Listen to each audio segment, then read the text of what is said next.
October is Pastor Appreciation Month. So here at the beginning of the month, we've compiled a list of ideas for how your church can show your pastor some love. Some of these ideas are free, some cost a little bit of money, some are outside the box, but all of them will help your pastor feel appreciated. Plus, did you know about the conflicted history and origins of Pastor Appreciation Month? You will soon. Let's dive in. Well, hey there, and welcome to the Pro Church Tools Show. We're here to help you and your church navigate the biggest communication shift in 500 years. I'm Brady Shearer, your host. I'm joined as always by my co-host. We call him the coy clergyman. It's Alexander Mills. Hello. And today we're covering subject matter that in the 700 plus podcasts that we've ever done, we've never done before. We've got 10 unique ideas for Pastor Appreciation Month. Let's dive right in to number one, and that is an aura digital frame. Nothing on this podcast is sponsored. Okay, that is not some smuggle where we get an affiliate link. So the Aura digital frame is a picture frame, obviously.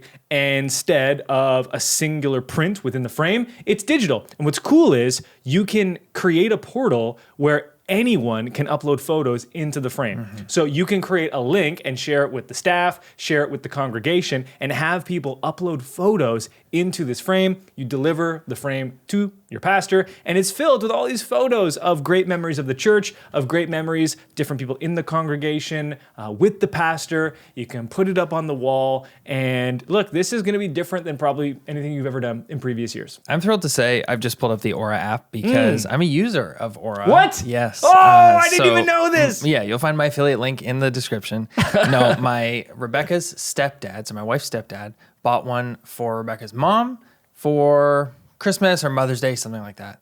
And you remember the original version of these, which was like 15 years ago. Oh, yeah. Digital picture frames. You had to load like an SD card into it. It's like whatever photos you dragged onto that SD card from the computer, like those are the photos that are on those picture frames. How about a USB stick? Yeah, exactly. And so they were novel, they were cool, but they got stale because it was always the same pictures. Yeah. So when Charlie bought this for our mom, I was like, are we really doing this again? But then I downloaded the app. And for the listeners who don't know, we live quite a distance from Rebecca's family. She's from South Carolina, and we do not live in South Carolina. And so it's been so much fun for me, the person at a distance, to upload photos that I think our mom is going to want to see, photos of her trips here that like I took on my phone that maybe I didn't text her. So maybe she's never seen. And she's getting like #blessed all the time. Wow. Because she doesn't know when I'm going to drop a new photo. That's the thing. It's not just a one-time thing. Exactly. So I'm always uploading new photos. And we've been doing this for a year, and I'm regularly using it. So this can confirm, a great gift. Yeah, I just love the idea of the different ministries kind of like at war with one another in a playful, of course, holy way, where the youth ministry has like a great event, and then you like include the pastor in that. You know, maybe the pastor got dunked at like the fall festival, and you upload those photos to the frame after you've given the frame. Yes. And now the frame kind of becomes the battleground for who can show and demonstrate their love for the pastor the most. That's true. Now, before we get into the second item on the list, I wanted to talk a little bit about the origins of Pastor Appreciation Month, because this was fascinating to me. I started looking it up, and I really wish I had never started pulling back the layers in this, I'm afraid, rotten onion. So this holiday dates back. Okay, holiday. This thing, dates back to the early 90s when it was originally known as Clergy Appreciation Day. And can I just say, There's one day. Yes, Not an it entire started month. as a single day that was celebrated on the second Sunday in October. And look, this is a little bit hypocritical, but I don't have an appreciation gift for you. But let me just say, You got time. I appreciate you as a clergyman. Thank you. So I found Please don't buy me an Aura frame. Okay, I won't. Refund. So I found this on sbcvoices.com. They had this great write-up from 2010, and it says this. They found a UMC blog written by Reverend Lori Halley in 1996 that says this, quote, in 1992, layperson Jerry Freer Jr., remember that name, was brainstorming with church colleagues about how they might be of help to their minister when he glanced at a calendar and noticed that it was almost Groundhog Day. This is him now. I thought, if they have a day for groundhogs, there ought to be a day for the 375,000 clergy people in America. He's got a point. So for the last 7 years, the second Sunday in October has been set aside to show appreciation for our clergy. End quote. Now, Here's where things get very interesting. That same Jerry Freer Jr. went to prison for defrauding Of course he did. investors in his .com startup in the mid-2010s. Look, who didn't defraud people in the .com bubble, okay? Everyone was being defrauded and defrauding others. Now, in the mid-2010s, redemption arc, Jerry goes on to train churches on the idea of being missional. And I tracked down a blog on Blogger from Jerry from years ago. Here was his self-written bio then. Quote, I've served as a pastor for 13 years. 15 years ago, my wife and I co-founded Clergy Appreciation Day. We've served pastors and churches with help for their ministries for over 16 years and have helped or impacted over 5,000 pastors and churches. And it goes on. And no mention of the defrauding. He didn't include that in his bio. Well, no. Served his time. You move on. Punishment served. He later also went on to be an adjunct professor at Lycoming College. Feels like there should be an N there. Everyone's screaming in their cars that knows that how to pronounce that. He taught digital marketing, and sadly, he passed away last year unexpectedly, 2023, at the age of 54. Wow, rest in peace. Here's where things get even more interesting. Focus on the Family would like you to believe that they invented Pastor Appreciation Day and/or month. This is from their website. Quote, Focus on the Family named and began emphasizing Pastor Appreciation Month in 1994, reminding congregations that it was biblical and proper to honor their pastoral staff and pastoral families throughout the year, but suggesting that they set aside the month of October for a special, tangible tribute.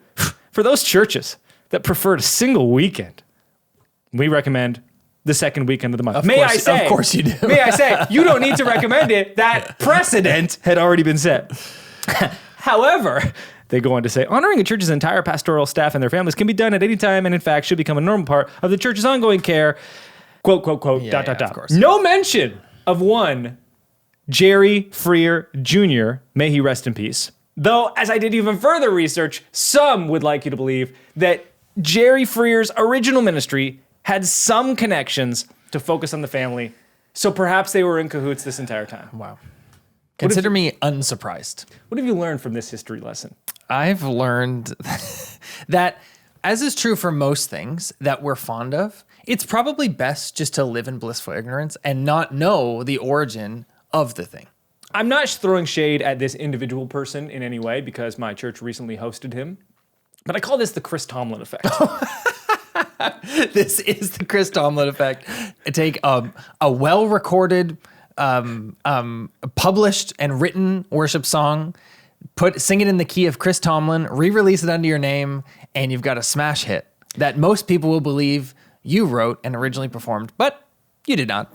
Case in point, the beloved song from the Northern Irish contemporary Christian band, God of This City. Yeah. Blue Tree. That's right. Speak on their name. Because one Chris Tomlin re-recorded and popularized that song. Let me tell you that our youth group saw Blue Tree in person, and we were singing that song in rotation at youth group before it ever went big via the Chris Tomlin effect. Seems like Focus on the Family was like, listen, a single day? You can't just appreciate a pastor in one day. I see you your need day a full month. for clergy. I raise you a month for pastors. Let's get back to idea number 2. This is just gold standard. Can't go wrong with this. Handwritten notes. There's nothing quite like receiving a handwritten note. Why? Because who handwrites?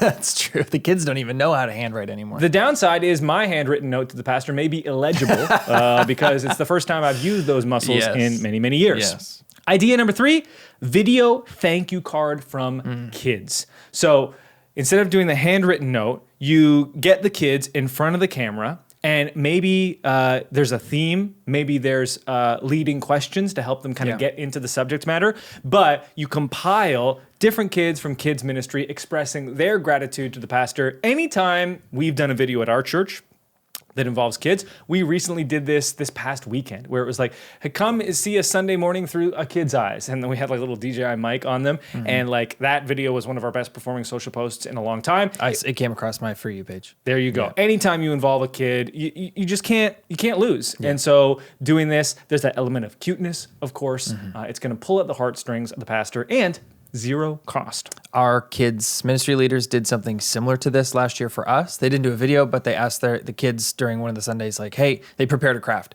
5 things I love about my pastor. And the kids were able to fill in 5 things. And so at the end of that month, they gave us this gift of all these papers from these kids that represent all the kids and 5 reasons from each kid in their own handwriting why they love us. And I'm not a collector of things. I'm not a very sentimental person, but I have all of those plastered in my office at church. They just mean the world to me. So I turned 30 in the year of our Lord COVID, and I was not able to gather with my friends and family, at least not all of them. And they all sent in, you included, a video note saying, hey, happy 30th birthday. Unlike every other birthday wish that you sent me, either in person or via text, that has been lost to memory or to the ether of the iMessage, I have those in Dropbox, and I will have them forever. Right. And so there's also a staying power element that is really special. for sure. And unlike other gifts that you can give. Idea number 4, gift cards to a favorite restaurant or store. So good. Basic. But classic. What if we could elevate it? Okay. Okay, let me sell you on this idea, all right? Upgrade it to be themed. So for example, you get a jerry can, yeah? Okay? Okay, stay with me. You get a jerry can. And you ask the congregation to donate gift cards that are gas cards. Okay? You take the gas cards and you tape them all over the jerry can. And you call it the fuel fund, I like it. right? Yeah. And now I go to you, Pastor Alex, and I say, Pastor Appreciation Month, not a day. Here is your fuel fund. And now for the next however many months, your gas is covered. Love it. And there's a physical item that you can actually hand. So it's not just like a card. Sure. It's like, look at this fun Yes, thing. You get yeah. a grocery bag. Put grocery cards on the outside. Okay, Give the okay. grocery card. Like, you could do this in any more number. monumental. Exactly. Ceremonial. Something physical. You get like a cheap $8 thing off of Amazon, right? And then like maybe you send them to like, oh, it's football season. Oh, they're a big fan of the Green Bay Packers, okay? Like you get them a little like Green Bay merchandise type of thing. It could be a pennant, it could be a jersey, it could be a bobblehead, it could be a helmet. That's a pretty good idea. And then like inside the helmet are the tickets and a t-shirt and a gift card to whatever place that everyone likes to eat around Lambeau Yeah. Field, whatever it is. Turn something that would normally just be a digital gift or like in a card and make it into a physical thing. That's Becomes so more good. memorable. The jerry can reminds me, that would be for any of my parishioners listening to the show. I'm really trying to buy a boat, really want to get a boat. Bishop And- Boat? Yeah, and mostly for the podcast, so you have more nicknames for me for the beginning of the show. But when you were painting the picture of a jerry can, I'm like, oh yeah, gas for the boat. Yeah, I'm feeling it. I'm catching the vision. Yes. Okay. Okay. Wow. Next one is the one that we really all want, at least pastors with families and kids.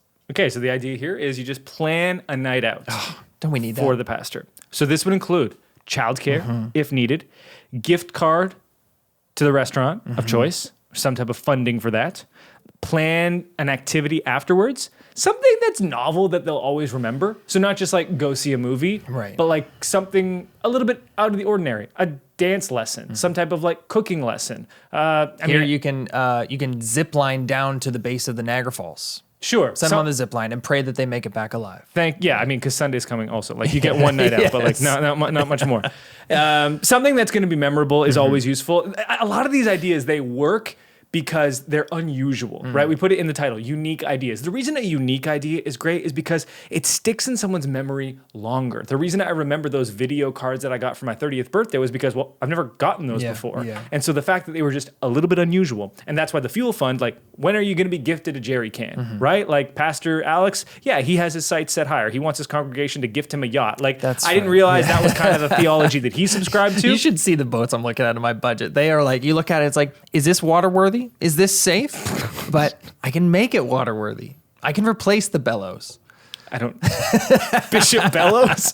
See, this is for you. The lexicon of boat terms that I'm going to turn into pastoral puns is outstanding. Hey, the way you laid this one out because you could just give a gift card for dinner. You know, you could just say, hey, we want to watch your kids for the night. But going the extra step to plan the whole thing is something that I'm in the process of learning. It's something my wife really appreciates. Is like, it's not just that we go out for dinner. It's like that she didn't have to think about going out for dinner. I didn't have to ask her where you want to go. It's like, no, part of the gift to you is the planning of the entire thing. So that's a lot of value with this one. Idea number 5 is not just the gift card for dinner or not just offering childcare, but gifting your pastors the entire evening. We've planned it for you. You don't have to think. You don't have to worry. We're going to take your kids at 5. You can come home whenever, and we've plotted out your evening for you. You just take any little burden off of their shoulders for the evening. That can go a long way. And I also wanted to give an alternative option if the children are not at an age where childcare is feasible, or perhaps not all parents are wanting to leave their kids. Every one of my friends has a child under 1 right now, it seems. It's not everyone is That's cool, tough. just leave my kid and see you later. So in that case, an alternative option would be a week-long meal train accompanied by handwritten notes from the family that made each meal with a brief explanation about the meal's meaning and or family origins. Love that. Let me explain. This past Friday, I was at my next door neighbor's house for neighborhood dinner. We do this a few times a year. This one was especially memorable because the wife, the woman of the house, cooked us her traditional culture's food. She is Sri Lankan. Amazing. And her mother passed away last year, and her mother was the one that gave her all of these recipes. She's like, Wow. I never cook for people, but she wanted to honor her mom in this way. Brought out a photo of her mom, which she had never showed us before, kind of getting a little bit more intimate in a relationship that is sometimes oh yeah, we're neighbors, but we're not this close. Very special night. My God, thank you, Lord. Sri Lankan food is some of my favorite. When I was in the Maldives last year, every single morning I would wake up and I would go to the buffet, and my wife and friends would be like, let me get a pastry, let me get a waffle, and I'd be like, let me get the roti and whatever type of curry you got this morning, and it was divine, and it was especially memorable. Why? Because there was meaning assigned to it. And so don't just deliver a meal, but be like, hey, this recipe, this is Reverend Rapid's version of this, okay? He'd be like, hey, I harvested these leeks this morning. That's right. These mushrooms may or may not kill you, but don't worry, they won't, because That's right. I, minister of the mushrooms, know which ones are lethal and which ones are not. And I made this and I made a Dutch baby. That's a food, not That's right. Yeah. a child of a person from the Netherlands. And now there's meaning as you eat it. Oh, my mom gave me this recipe. I'm a Mennonite. What do you know about borscht? There's red borscht. There's green borscht. I'm from a green borscht family. My Mennonite friend Justin, he's from a red borscht family, right? Now we're learning things about each other. Meal trains are really easy to pull off practically as well using the website mealtrain.com off the top of my head. I think. Mealtrain.com. I'm pretty sure. Also, my affiliate link in the description of the show. Anytime in our community someone has a baby, which people are having babies all the time around here. Sure seems like it. That's part of our ministry to those folks is setting up a meal train, and the website's awesome. It makes facilitating a meal train really, really easy, and it works really well in a church community. So I'm pretty sure it's mealtrain.com. Idea number 6, hobby-related gifts. For the life preserver liturgist, this is going to be pretty straightforward. He needs a yacht, first and foremost, and then he needs staff to work on the yacht. I need oars. I'm going to need some oars because certainly I'm going to be in engine trouble. Needs a captain, needs a chef, needs a sous chef, needs a couple boat cleaners. I need a bailing bucket because we're taking on water. Bishop Bucket over here. Hobby-related gifts. What's great about these is that they're personal to the pastor, right? So your pastor surely has some specific passions that are unique to them. For instance, maybe they're big into fantasy football. A gift could be trading them a player in a non-even trade, right? Are you trying to say something right now? All I'm saying is that when the projections were done, Pastor over here, Pastor Pigskin, I don't know if that pun name is meant to be bestowed upon you based on some of the picks that you made. But I was confident in my team, and you see how I performed this past weekend. Yeah, week 1, baby. We're a little bit ahead on this recording, and Oh, so you're offering me the lopsided trade. what I'm saying is, I'll receive it. I would consider that, okay? I will trade you CeeDee Lamb, and you can give me, some backup tight end, right? And that is my way of showing you appreciation for this month. What I love about that is pastors' hobbies usually are the thing that they're doing when they're not actively doing ministry. So by gifting them something that's hobby related, it's kind of like, hey, I see you. I see that you love to do this thing. This thing has nothing to do with what we do at church, and you do this thing on your own or whatever. This is the thing you do to rest and relax. This is the thing you do on your Sabbath. I want to invest in that. It's a nice little touch. Idea number 8, an award ceremony. We're calling it the Clergies. What about idea number 7? What did I skipped idea number 7.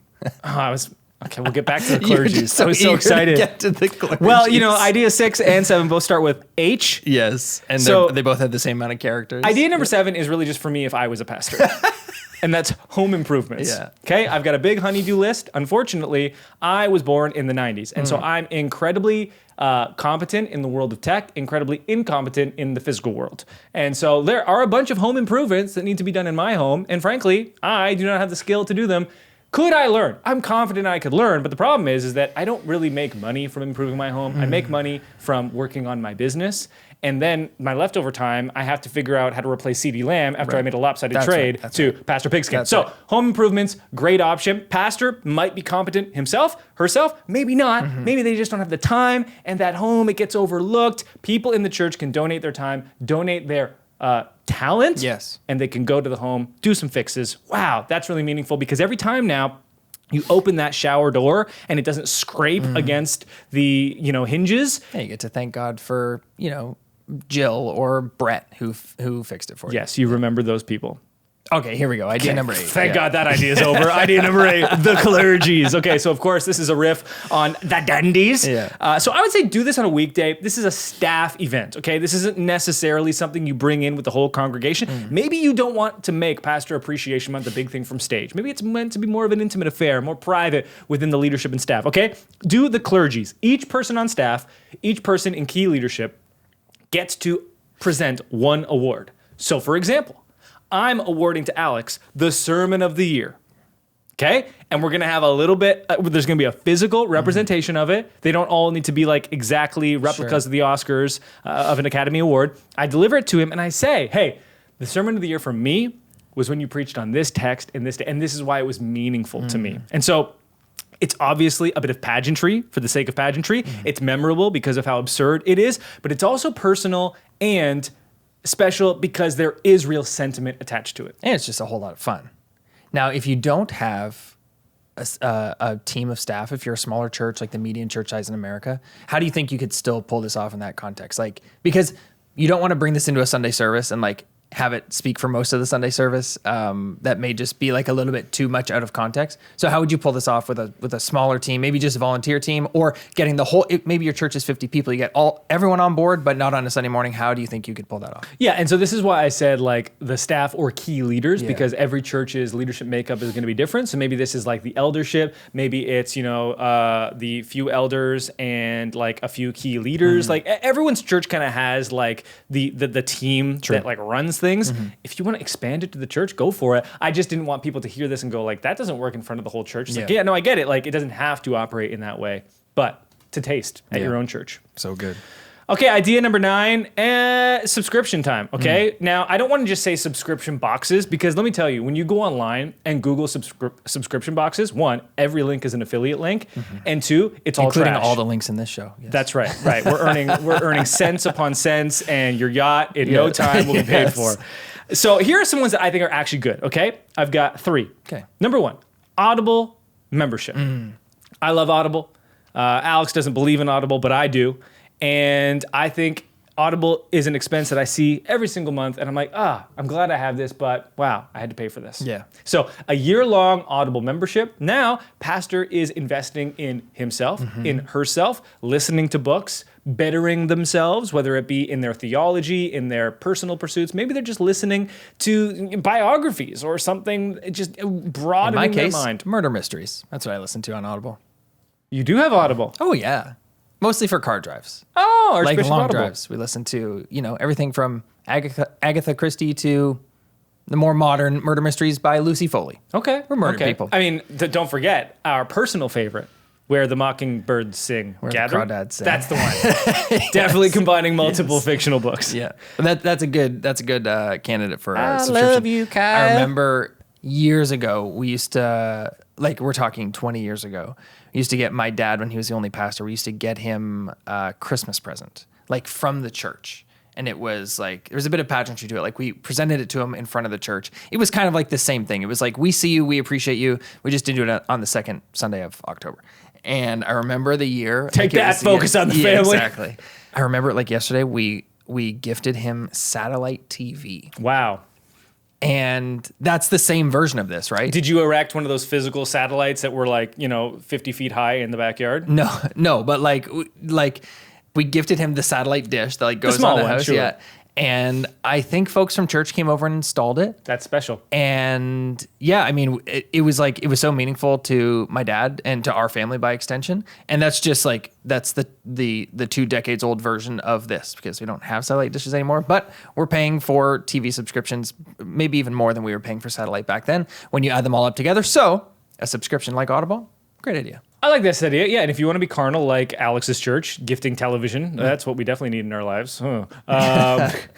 You could gift any number of subscriptions because, as we all know, we can't afford every subscription these days. YouTube Premium, and then HBO Max, and then Disney Plus, and then Netflix, and then Peacock's like, well, I can't even watch football because every game is on a different thing.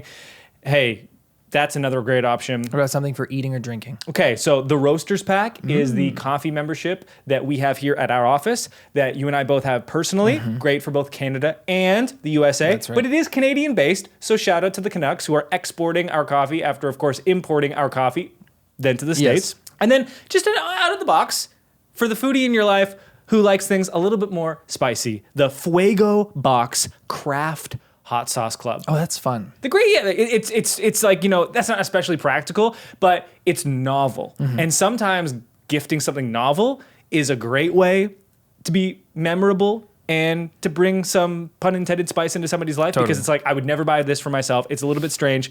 Every time I get it, I'm learning about this specific thing. One of the most memorable boxes I ever had a subscription to was when I was younger. They would send, what do you call a mini vinyl? A 45? Yeah. Okay, so every month I would get a 45 and then one strange ingredient with a recipe. 45 of random music? Yeah. Okay. And then they'd be like, this pairs well with this recipe. So listen to this while you cook this recipe. By the way, bet you never cooked with this before.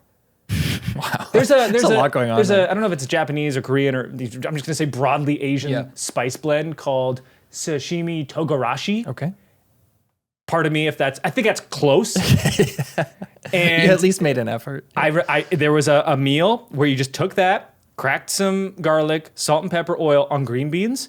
Spicy green beans. I've been making them ever since because it introduced me to a spice blend that this white boy Canadian certainly grew up with green borscht would never have stumbled upon on his own. Speaking of Asian food culture, that is the second most memorable subscription box that I haven't subscribed to personally, but Mitchell in the office for a while was subscribed to. It was like, I think it was a Japanese snack box. That's about as niche as it gets. Yeah, and there wasn't one single character of English on the box or on the snack. So he would bring it in and it was like a mystery box. He would just open the box. You'd see colors and shapes and you just open them and just like start trying them. And that was a lot of fun. My brother-in-law, one of our employees here at the company, came home from a recent trip to Japan, brought home a bunch of Japanese candy, including these like taffy-like things, of which he gave many to us. And I have been chewing on those taffies and fighting over them with my daughter ever since. Oh, so you like them? Oh, they're so good. Nice. I'm a big taffy fan. Yeah? Yeah? Like Laffy Taffy. What about saltwater taffy? Airhead. Okay. I went to the fish market this past weekend. For free. And they have free saltwater taffy at the beginning. Yes. So after I told them to pull the lobster meat directly off the lobster tails so that I could make lobster rolls for the final time this summer, I said, and I will be taking one saltwater taffy for me. So good. Finally, idea number 10, car detailing. Oh, yeah. Like this might be the best one. And I don't know why it took me 10 ideas. I was brainstorming a while. I was like, what could number 10 be? And then this came to me. Spent all that energy on the Clergies and this one The finally. Clergies, yes. And then it was right there. I am later today headed on a flight across the pond. And what I've begun doing is when I leave my car at the airport parking lot, I get them to detail it. It's already there and I'm leaving it there. And then I come back from the flight and like, oh, I'm so tired from travel. And I get inside that crispy car. Such a good feeling. Nobody has time to clean their car. Like, I wish I had more time. I keep it tidy, but it's not crispy clean. Nothing quite like sitting inside of your car when it's brand new done. Maybe the church can get together and do this themselves. Maybe you pay for a professional. Maybe you just leave it at the airport and they do it for you. Those are 10 great, unique ideas. A couple years ago, I coordinated a pastor's appreciation month thing for my dad where I collected 4, so there's 4 weeks in the month, obviously. So I collected 4 different ideas and assigned them to each week. I was looking back at my files to see if I had a record of this. I couldn't find it anywhere, to the point where I was questioning myself, like, did I even do that? I definitely did it. So I couldn't remember what all 4 were, but I sent out like private correspondence to our church before October. So my dad had no idea this was coming. And I said, hey, Pastor Appreciation Month is coming up. We want to celebrate Pastor Rick for each week of the month. Here's what we're going to do each week. So one of them was the handwritten note. The next one was, he was really into Starbucks at the time. This was a long time ago. He loves Starbucks. Send him a Starbucks card. And then there were 2 other ones. I forget what they were. One of the weeks might've just been to pray for him. But that's kind of how we went about it, which was like kind of all getting on board behind the scenes and saying like, hey, we're going to do these things to celebrate this guy, because anyone who belongs to a church knows that pastors are always continually giving whatever they have to the people they're responsible for, to the proverbial flock, if you will. They're caretakers, they're shepherds. And that type of role, not just in church, but in church, we're talking about in the context of the show, obviously, that type of caretaking role can often be taken for granted or in some cases like used or abused. And so regardless of what one of these 10 very great and very unique ideas you choose to do at your church this month, any little effort to acknowledge your pastor, to celebrate your pastor for what they do, for what he or she does for your church, I mean, can just go such a long way for like refilling their proverbial cup and encouraging them in the ministry that God has entrusted to them. Which is why link in description to the super yacht fund that you will find for the Monaco minister. You can't pull up there without a super yacht. Oh, where's the helicopter pad? Couldn't splurge for that, pastor? It's a crowdfunding effort. Link in the description. That's right. And thanks as always for your time, attention, and trust. We will talk to you next Wednesday. Now let's do a reel about the dark side. Jerry Freer Jr. just wanted to start a holiday to help his pastors, but then big old Focus on the Family came in and robbed him of it. And you said he died unexpectedly? Yep. Mysteriously? Who's to say?